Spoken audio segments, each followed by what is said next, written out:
Hello' everyone, method চেনেলটোলৈ আপোনালোকক সকলোকে আকৌ এবাৰ স্বাগতম জনাইছোঁ। বহুদিনৰ পাছত নতুন এটা ভিডিঅ' লৈ আহিছোঁ।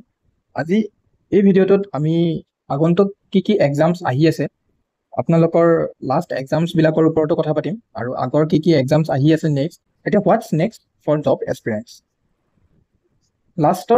লাষ্ট ইয়াৰৰ যোনটো এক্সাম আছিলে, এক্সাম ছিজন 2024, তাৰে ভিতৰত ADRE 2.0 গুচি গ'ল। ADRE ৰিচেণ্টলি যি স্কিল টেষ্ট হ'ল, আশা কৰোঁ যোনে স্কিল টেষ্ট দিছে আপোনালোকৰ স্কিল টেষ্ট ভালেই হৈছে। আমাৰ চেনেলত আমি কম্পিউটাৰ স্কিল টেষ্টৰ কাৰণে প্ৰিপাৰেশ্যন কৰাইছিলোঁ, লগতে আমি মক টেষ্টো আপোনালোকক প্ৰভাইড কৰাইছিলোঁ। ত' সেইবিলাক প্ৰেক্টিছ কৰি ফালে বহুতৰ হেল্প হৈছে। ত' আশা কৰোঁ আপোনালোকৰ যোৱা ADRE এক্সাম ভাল হৈ গ'ল। এতিয়া ৰিজাল্টছৰ কাৰণে ৱেইট কৰিব লাগিব। মেবি আগষ্টৰ লাষ্ট নহ'লে ছেপ্টেম্বৰ মানত আমি এটা প্ৰিলিমিনাৰী ৰিজাল্টছৰ কাৰণে আমি আশা কৰিব পাৰোঁ। দেন GTPGT টেট গ'ল। GTPGT টেটৰটো ডকুমেণ্ট ভেৰিফিকেশ্যন হৈ গ'ল।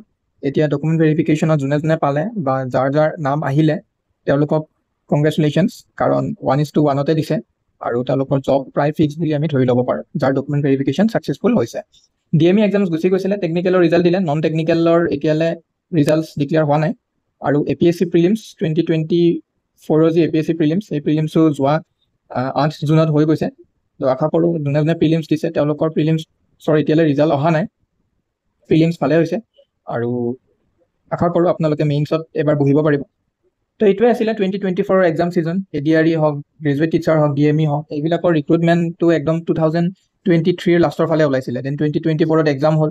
দেন এতিয়া 2025 পৰিলে, 2025 10 অক্টোবৰত এই গোটেইবিলাক এক্সামছৰ ৰিক্ৰুটমেণ্ট হ'ব। এইটো নহয় বাৰু, এই বাকী এক্সামকেইটাৰ এপইণ্টমেণ্ট দিয়া হ'ব। এতিয়া যোনে বাৰু পালে তেওঁলোকৰ কংগ্ৰেচুলেশ্যনছ, তেওঁলোকৰ কাৰণে ভাল।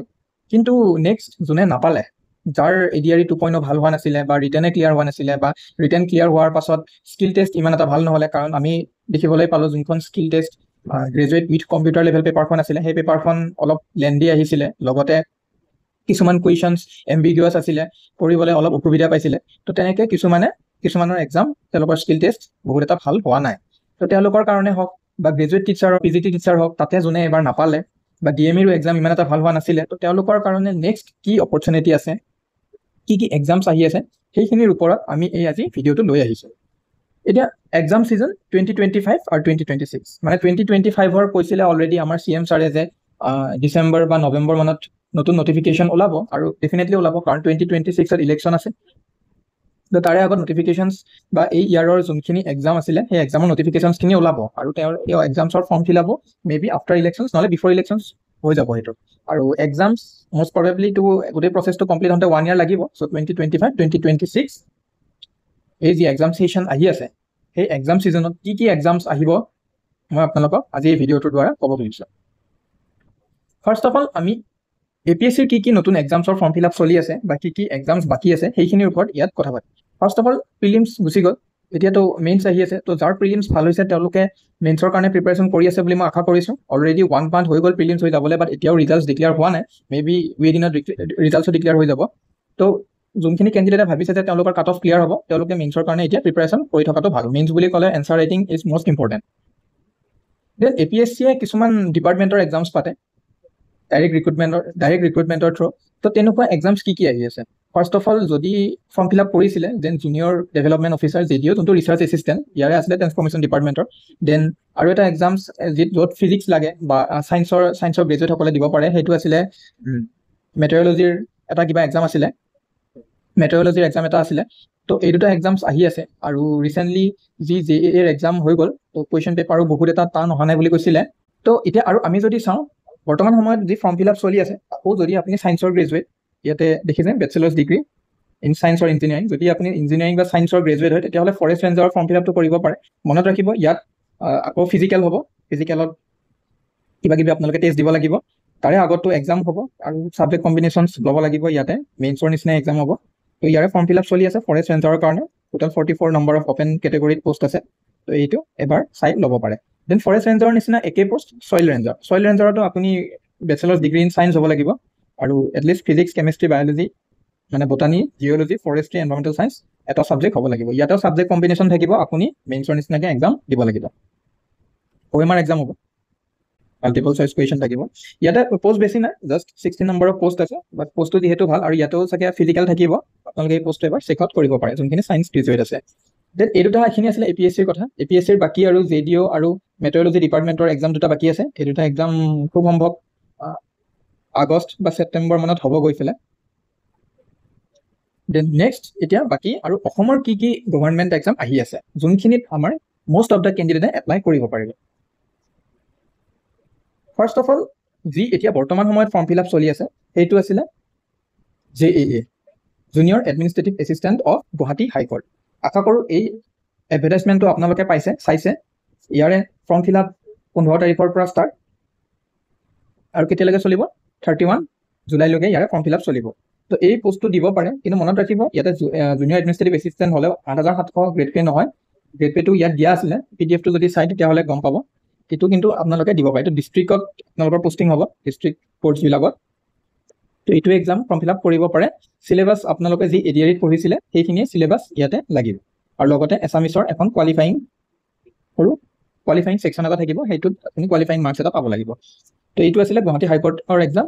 এতিয়া নেক্সট আৰু কি আহি আছে 2025-2026ত অলৰেডি আমাৰ CM ছাৰে কৈছিলে যে অক্টোবৰৰ 10 তাৰিখে আপোনাৰ এপইণ্টমেণ্ট দিব। এৰাউণ্ড 30,000 to 40,000 কেণ্ডিডেটছক তেওঁলোকে এপইণ্টমেণ্ট প্ৰভাইড কৰিব। যোনবিলাক আগৰ 2024 ছেশ্যনৰ এক্সাম আছিলে, ADRE হওক বা DME হওক বা টিচাৰ ৰিক্ৰুটমেণ্ট হওক, সেই গোটেইবিলাক মিলি around 30,000 to 40,000 vacancies fill up হৈ যাব। তাৰ পাছত লগে লগে তেওঁলোকে ADRE 3.0 এডভাৰটাইজমেণ্ট, ADRE 3.0 যি নটিফিকেশ্যন সেইটো উলিয়াই দিব। ADRE 3.0 নটিফিকেশ্যন উলিয়াৰ পাছতে GTPGTৰো এবাৰ ৰিক্ৰুটমেণ্ট আহিব। আকৌ GTPGTৰ ৰিক্ৰুটমেণ্ট মে বি 2026ৰ মাজৰ ফালে এটা নতুন নটিফিকেশ্যন আহিব পাৰে। দেন APSC আৰু যদি এবাৰ আপোনাৰ APSC প্ৰিলিমছ ইমান এটা ভাল নহ'লে তো আৰু ADRE ইমান এটা ভাল হোৱা নাছিলে, তো আপোনালোকে ADRE 3.0ৰ কাৰণে প্ৰিপাৰেশ্যন ষ্টাৰ্ট কৰি দিয়ক। কিয় কৈছোঁ, এইটোৰ কাৰণে ষ্টাৰ্ট কৰিলে আপোনাৰ যি APSC 2026ৰ প্ৰিলিমছ হ'ব সেই প্ৰিলিমছত আপোনালোকৰ বহুখিনি সহায় হ'ব। তো APSC 2026 প্ৰিলিমছৰ কাৰণে আপোনালোকে এতিয়াৰ পৰা প্ৰিপাৰেশ্যন ষ্টাৰ্ট কৰি দিব পাৰে, যোনে এইবাৰ এক্সাম ছিজনটোত ছাকচেছফুল হ'ব নোৱাৰিলে। আৰু APSC যোনবিলাক ডিপাৰ্টমেণ্টেল এক্সামছ ডাইৰেক্ট ৰিক্ৰুটমেণ্ট হয় সেইবিলাকৰ কাৰণে আপোনালোকে অলপ চলপ পঢ়ি থাকিব পাৰে, কাৰণ ডিপাৰ্টমেণ্টেল এক্সাম এটা দুটা ওলায়ে থাকে ইটছ ইয়াৰ। তো এইখিনি ক'লোঁ 2025-2026 ছেশ্যনৰ এক্সাম কি আহি আছে। ষ্টাৰ্ট কৰক, মিছন ৰিষ্টাৰ্ট। আৰু ইয়াতে মই জাষ্ট ভিডিঅ'টো শেষ কৰাৰ আগতে এটা আপোনালোকক কথা কৈ থওঁ যে মই কেইখনমান ইয়াতে আপোনাক কিতাপ ৰিকমেণ্ড কৰিম। এই কিতাপকেইখন যদি পঢ়ে 2026ৰ যি এক্সাম হ'বলৈ গৈ আছে এই গোটেইকেইটা এক্সামতে আপোনালোকে ভাল মাৰ্কছ স্ক'ৰ কৰিবলৈ সক্ষম হ'ব। আৰু এটা এক্সাম মানে কি হৈছে, আৰু এটা কৈ আছোঁ যেন এতিয়া কিছুমানে BEd কৰিম বুলি ভাবিছে, তো BEdৰ ফৰ্ম ফিল আপ চলি আছে। এই BEdৰ এক্সামছবিলাকো দি ফালে আপুনি 2 years এটা ইনভেষ্ট কৰি গ্ৰেজুৱেট টিচাৰ ছায়েন্স আৰ্টছ যি ছাবজেক্টে নহওক আপোনালোকে তাতে ৰিক্ৰুটমেণ্টত পাৰ্টিচিপেট কৰিব পাৰিব যদিহে আপোনাৰ BEd ডিগ্ৰীটো থাকে। এতিয়া ষ্টাৰ্ট উইথ বুকছ। মই কেইখনমান আপোনাক ইয়াতে কিতাপ ৰিকমেণ্ড কৰিম। এই কিতাপকেইখন এতিয়াৰ পৰা পঢ়া ষ্টাৰ্ট দিয়ক। এতিয়াৰ পৰা যদি আপুনি পঢ়ে, এতিয়া জুলাই পৰিছে, জুলাইৰ পৰা আপুনি এৰাউণ্ড ডিচেম্বৰ মানলৈ যদি এই কিতাপকেইখনৰ ভিতৰত 3খন মানো শেষ কৰিব পাৰে, আপোনালোকৰ এটা বস্তু চাব, প্ৰিপাৰেশ্যন মানে বহুত ওপৰলৈ গুচি যাব। কাৰণ এইটো নহয় যে ADRE 3.0 2025ৰ লাষ্টত নটিফিকেশ্যন ওলাব, কিন্তু এক্সাম যেতিয়া হ'ব, এক্সাম মে বি 2026ৰ লাষ্টৰ ফালে হ'ব এক্সাম। তো তেতিয়াহ'লে আপোনাৰ হাতত এটা বহুত দীঘলীয়া সময় থাকি যাব। এই গোটেইকেইখন কিতাপ যদি আপুনি তেতিয়ালৈকে পঢ়ি শেষ কৰিব পাৰে, তেতিয়াহ'লে কিন্তু ADRE 3.0 আপোনালোকৰ ক্ৰেক হ'বই। আৰু ADRE 3.0 এবাৰ ডিফিকাল্ট হ'বলৈ গৈ আছে। দেখিলোঁ আমি ADRE 2.0 ইমান ADRE 1.0তকৈ কিমান এটা ডিফিকাল্ট লেভেলৰ কুৱেশ্যনছ আহিছিলে, স্কিল টেষ্টটো টান আহিলে। ঠিক একেদৰে ADRE 3.0 কিন্তু আৰু ডিফিকাল্ট হ'বলৈ গৈ আছে। মোৰতো এনেকুৱা লাগি আছে ADRE 3.0 আপোনাৰ প্ৰিলিমিনাৰী এটা এক্সাম থাকিব, মেইনছ থাকিব, দেন আপোনাৰ স্কিল টেষ্ট বা ইণ্টাৰভিউ থাকিব। তাৰ পাছতহে যাই পেলাই আপোনাৰ চিলেকশ্যন হ'ব। কাৰণ এতিয়া যদি চাই APSCৰ যোনটো JEE এই এক্সামটোত যদি আপুনি চাই, এইটো 8,700 মানে 3rd গ্ৰেডৰ পোষ্ট হয়। ষ্টিল ইয়াতে এটা প্ৰিলিমিনাৰী ৰিটেন এক্সাম হ'ল, তাৰ পৰা চিলেক্ট কৰি এটা মেইনছ এক্সাম এটা হ'ব, মেইনছৰ পাছত ইয়াৰে কম্পিউটাৰ স্কিল হ'ব, কম্পিউটাৰ স্কিলৰ পাছত গৈ পেলাই ইণ্টাৰভিউ, মানে 4 ষ্টেপ, 4টা প্ৰচেছ দিয়াৰ পাছতহে আপুনি এটা 3rd গ্ৰেডৰ জব পাব APSCত। তো সেই একে বস্তুটো আমাৰ যদি এছাম গভমেণ্টে আনে, এছাম গভমেণ্টৰ আণ্ডাৰত আনিলে কিন্তু এনেকৈ 3টা হোৱাৰ চান্স আছে। ADRE 2.0তে এনেকুৱা হোৱা কথা আছিলে, বাট সেইটো বাৰু নহ'লগৈ। কিন্তু ADRE 3.0 এইটো হোৱাৰ চান্স আছে। প্ৰিপাৰেশ্যন ইয়াৰ পৰা ষ্টাৰ্ট দিয়ক। আৰু নতুন নতুন গ্ৰেজুৱেটছ ওলাব, তো তেওঁলোকৰ মাইণ্ডবিলাক আৰু ফ্ৰেছ হৈ থাকিব, তেওঁলোকৰ পঢ়া ইচ্ছাটো বেছি থাকিব। সেইকাৰণে আপোনালোকে এতিয়াৰ পৰা পঢ়াটো ষ্টাৰ্ট দিয়ক। জিঅ'গ্ৰাফীৰ কাৰণে এছাম এ জিঅ'গ্ৰাফিকেল প্ৰফাইল এখন কিতাপ আছে, কিনিব পাৰে। এছাম ইয়াৰবুকখন চাব পাৰে। ইণ্ডিয়ান পলিটি লক্ষ্মীকান্তৰ কিতাপখন পঢ়িব পাৰে। হিষ্ট্ৰী অফ এছাম বা এডৱাৰ্ড গেইট, এইখন হিষ্ট্ৰী অফ এছামৰ ভাল কিতাপ হয়। আৰু লুচেণ্টৰ যোনখন জেনেৰেল নলেজৰ কিতাপ, নহ'লে আৰিহাণ্ট, সেই কিতাপখন আপোনালোকে ইণ্ডিয়ান লেভেলৰ যোনখিনি জেনেৰেল নলেজ থাকিব সেইখিনিৰ কাৰণে পঢ়িব পাৰে আৰু লগতে কাৰেণ্ট এফেয়াৰ্ছৰ কাৰণে আপোনালোকে ডেইলি এছাম ট্ৰিবিউন ফ'ল' কৰিব পাৰে এছাম ট্ৰিবিউনখন যদি ফ'ল' কৰে তেতিয়াহ'লে ষ্টেটিক প্লাছ কাৰেণ্ট এফেয়াৰ্ছ দুয়োটাই আপোনাৰ ৰিভিজন হৈ থাকিব তো এইখিনি আছিলে আজিৰ ভিডিঅ'টোত চ' মই এটা ভিডিঅ' লৈ আহিলোঁ বহুদিন ভিডিঅ' দিয়া নাছিলোঁ ভাবিলোঁ এই ভিডিঅ'টোৰ দ্বাৰা মই যোনখিনি কেণ্ডিডেট এবাৰ ছাকচেছফুল হ'ব নোৱাৰিলে তেওঁলোকে যাতে নেক্সট ছেশ্যনটোৰ কাৰণে প্ৰিপেৰেশ্যন ষ্টাৰ্ট কৰি দিব পাৰে কি এক্সামছ আহি আছে সেইখিনিৰ ওপৰতো অলপ কথা পাতিলোঁ আশা কৰোঁ ভিডিঅ'টো ভাল পাইছে যদি ভাল পাইছে লাইক কৰি আৰু আমাৰ চেনেলটো ছাবস্ক্ৰাইব কৰি থওক থেংক ইউ